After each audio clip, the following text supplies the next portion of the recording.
Bismillahirrahmanirrahim. Assalamualaikum warahmatullahi wabarakatuh. Perkenalkan, nama saya Diananda sebagai pemateri pertama dan rekan saya Boscar Al-Sabar sebagai pemateri kedua. Di sini kami dari kelompok 13 akan mempresentasikan materi kami yang berjudul Aplikasi Psikologi Perkembangan, Implementasi Teori Perkembangan dalam Pendidikan, Parenting, Sosial, dan Lingkungan Kerja. Presentasi ini bertujuan untuk menunjukkan bagaimana teori-teori dalam psikologi perkembangan tidak hanya menjadi konsep teoretis saja, tetapi juga bisa diterapkan dalam berbagai bidang kehidupan.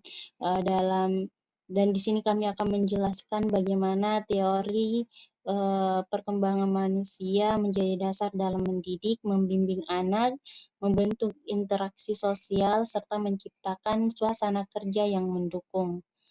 Langsung saja kita masuk pada pembahasan, yaitu latar belakang. Psikologi perkembangan merupakan salah satu cabang psikologi yang fokus pada perubahan perilaku, kognitif, dan emosional individu sepanjang rentang kehidupan dari masa bayi hingga usia lanjut. Pemahaman mendalam tentang teori perkembangan sangat penting karena dapat menjadi landasan dalam memahami bagaimana individu tumbuh dan berinteraksi dengan lingkungan sekitarnya. Aplikasi psikologi perkembangan sangat luas, mencakup dunia pendidikan, pola pengasuhan, kehidupan sosial, hingga dalam konteks profesional dalam kehidupan kerja.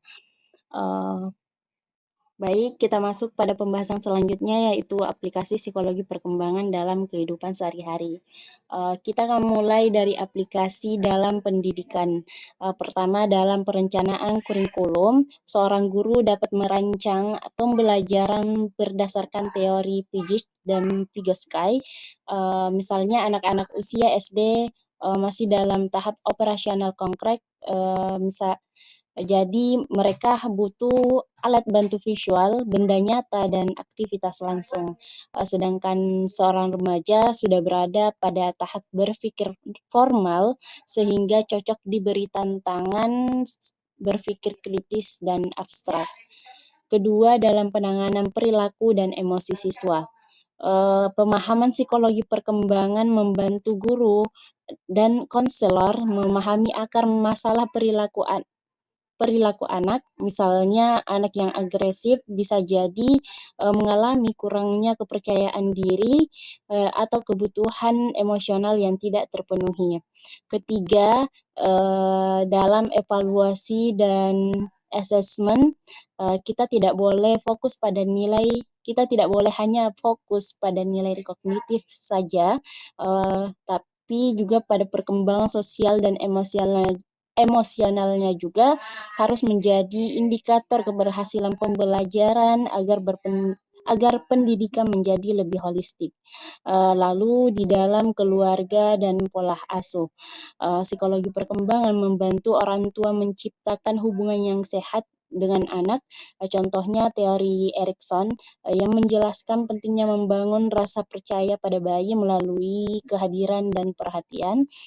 Kemudian pada usia 1 hingga 3 tahun, anak perlu diberi ruang untuk mengeksplorasi agar terbentuk kemandirian. Selain itu, teori Colbert juga penting dalam membimbing moral anak. Anak-anak usia dini biasanya mematuhi aturan karena takut akan hukuman, tapi seiring bertambahnya usia, mereka mulai mempertimbangkan nilai sosial dan akhirnya mengembangkan prinsip moral sendiri. Kemudian dalam konteks sosial dan masyarakat, psikologi perkembangan juga sangat relevan. Misalnya program pembentukan karakter sosial seperti pelatihan empati, kerjasama, dan tanggung jawab sosial sangat efektif ketika disesuaikan dengan tahap perkembangan remaja dan dewasa muda.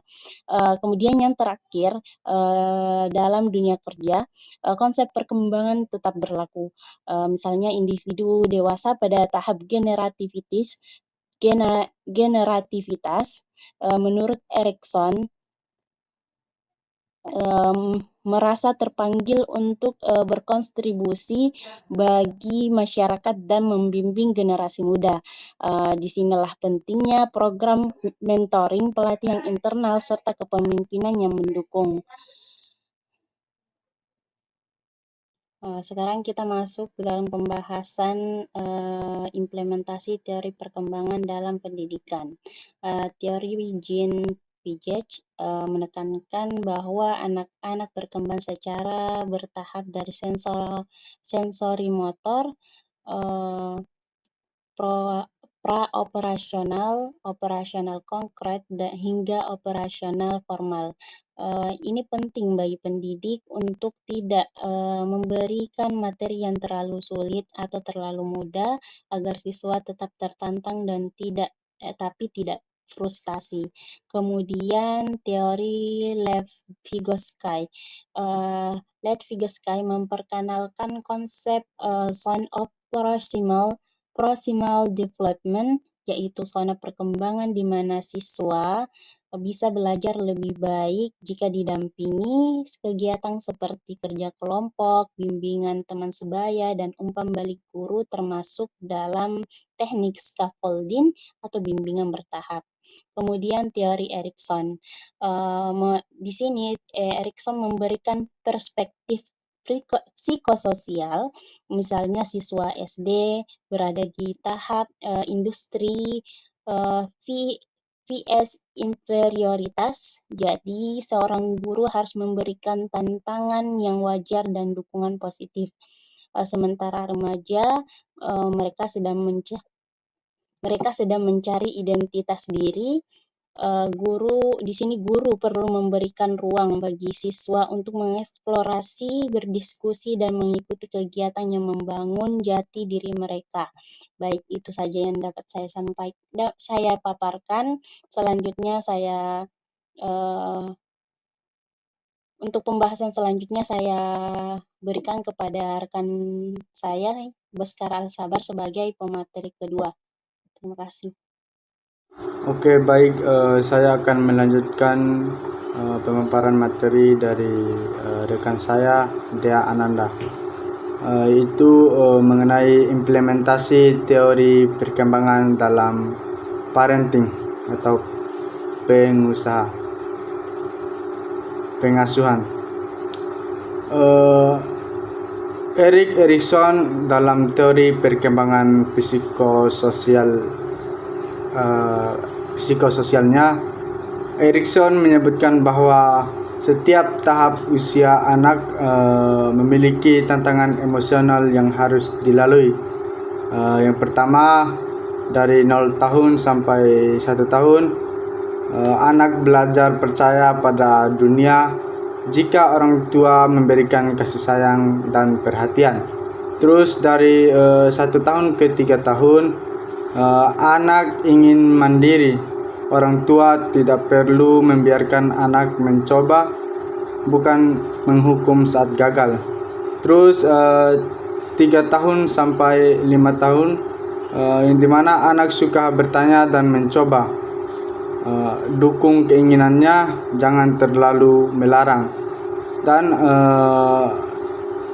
yang ke 6 tahun ke 12 tahun, yang dimana anak ingin merasa berhasil.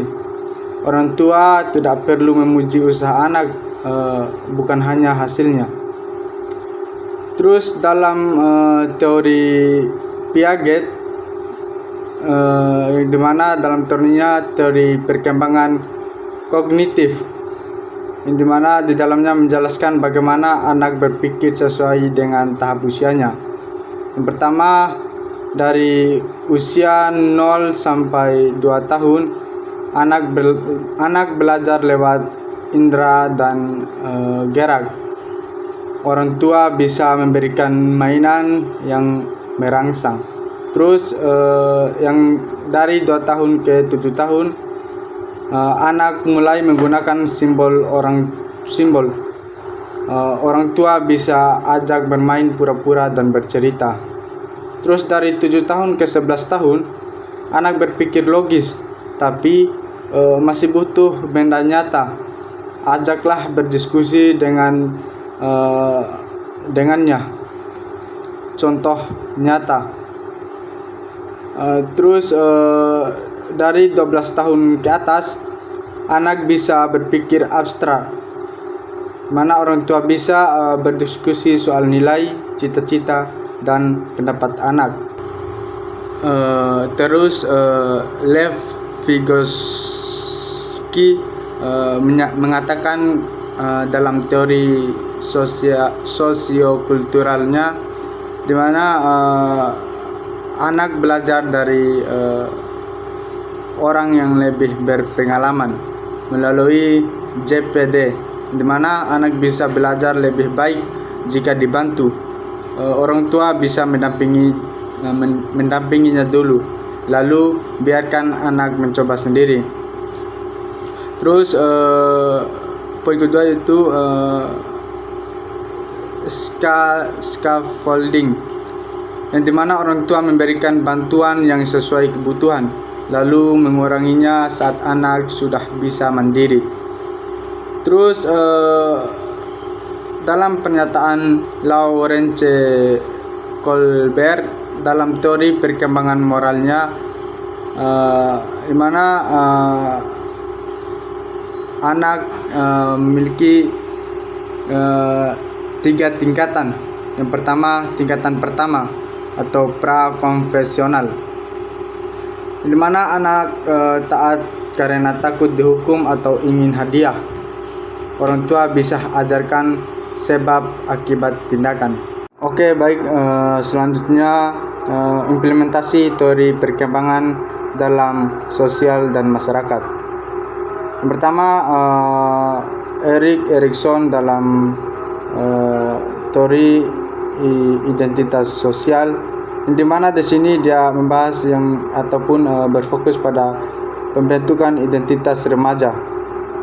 Dan adapun implementasinya yaitu yang pertama, komunitas remaja untuk ekspresi diri dan pengambilan keputusan. Terus poin kedua itu program konseling bantu atasi krisis identitas. Terus menurut Laurence Colbert dalam teori etika sosialnya, di mana di sini dia berfokus pada perkembangan moral dari taat karena hukuman hingga nilai pribadi.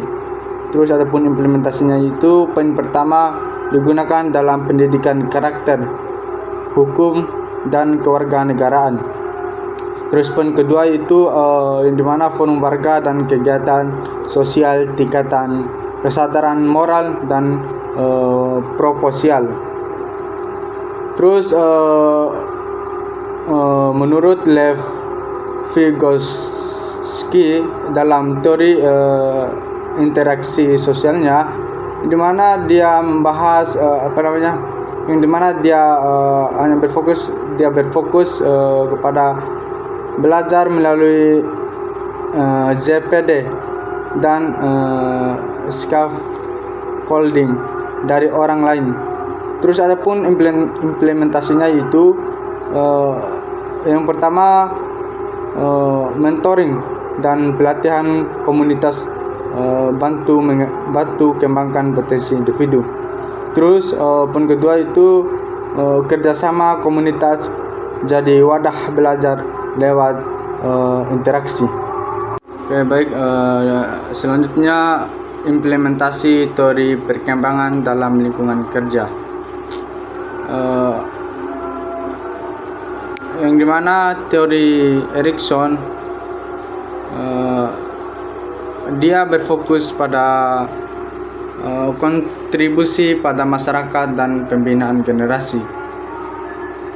Dan dia dimana dia adapun implementasinya, pertama program mentoring dan pelatihan internal. Terus poin kedua itu ketertiban dalam proyek sosial dan penghargaan bagi karyawan senior. Terus yang kedua dalam teori Vygotsky atau teorinya yaitu JPD dan scaffolding di tempat kerja, yang dimana dia berfokus pada belajar melalui bimbingan dan interaksi sosial. Adapun implementasinya itu poin pertama, pelatihan bertahap, coaching dan budi sistem. Dan adapun poin yang kedua ataupun poin selanjutnya itu ciptakan budaya kerja kolaboratif dan efisien. Dan yang ketiga itu teori moral Colbert di dunia kerja, mana ini berfokus pada 3 tingkat. Yang pertama, prakonversional, bisa disebut dengan kerja baik karena takut hukuman. Terus konversional, jaga etika demi penerimaan sosial. Terus yang ketiga itu pasca atau konvensional, terus disebut bertindak berdasarkan prinsip pribadi. Adapun implementasinya itu yang pertama bangun budaya kerja etis, dan yang kedua itu diskusi nilai perusahaan dan pelatihan etika. Selanjutnya adapun kesimpulan dari beberapa materi yang telah kami sampaikan tadi itu, di mana psikologi perkembangan ini memberikan kerangka penting dalam memahami perubahan perilaku individu sepanjang hidup. Di mana dengan memahami teori-teori perkembangan ini, individu maupun institusi dapat lebih bijaksana dalam mendidik, membimbing, serta menciptakan lingkungan yang mendukung.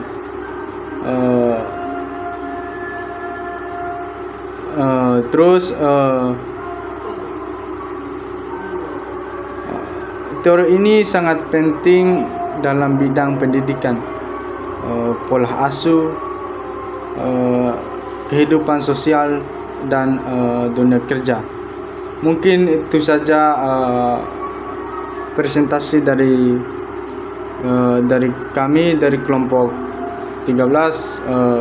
Demikian, nun wal qalami wa mayasturun billahi fisabilil haq fastabiqul khairat. Wassalamualaikum warahmatullahi wabarakatuh.